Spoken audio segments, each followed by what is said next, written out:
വടക്കാഞ്ചേരി ചേലക്കര ജനവാസ മേഖലകളിൽ ഒരേ സമയത്ത് കാട്ടാനകൾ ഭീതി പരത്തിയതോടെ വനം വകുപ്പിന്റെ ദ്രുതകർമ്മസേന വലഞ്ഞു.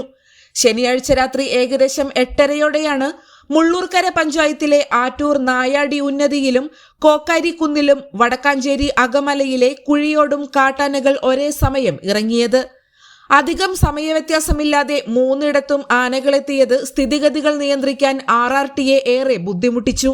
നാട്ടുകാർ വിവരമറിയിച്ചതിനെ തുടർന്ന് അകമലയിൽ നിന്നുള്ള RRT സംഘം പടക്കം പൊട്ടിച്ച് ആനകളെ തൽക്കാലം കാടു കയറ്റിയെങ്കിലും കഴിഞ്ഞ 3 ദിവസങ്ങളായി തുടർച്ചയായി ആനകൾ നാട്ടിലിറങ്ങുന്നത് വലിയ ആശങ്കയുണ്ടാക്കുന്നുണ്ട്. ലക്ഷങ്ങൾ മുടക്കി സ്ഥാപിച്ച സോളാർ വേലികൾ പാഴായെന്നും വനം വകുപ്പ് അടുത്തിടെ നടത്തിയ കോമ്പിംഗ് ഓപ്പറേഷൻ ഫലം കണ്ടില്ല എന്നതിനും തെളിവാണ് തുടർച്ചയായ ആക്രമണങ്ങളെന്നാണ് നാട്ടുകാരുടെ പ്രധാന ആക്ഷേപം.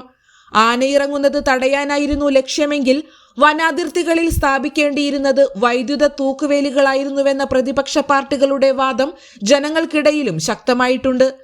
ദിവസങ്ങൾക്ക് മുൻപ് തൃശൂർ കുതിരാൻ മേഖലയിൽ കാട്ടാന ആക്രമണത്തിൽ ഫോറസ്റ്റ് വാച്ചർക്ക് പരിക്കേൽക്കുകയും ജീപ്പ് തകർക്കുകയും ചെയ്ത സംഭവം മറക്കാറായിട്ടില്ലെന്നും അടിയന്തരമായി വനം വകുപ്പ് ഇടപെട്ട് ശാശ്വത പരിഹാരം കാണണമെന്നും പ്രദേശവാസികൾ മുന്നറിയിപ്പ് നൽകുന്നു.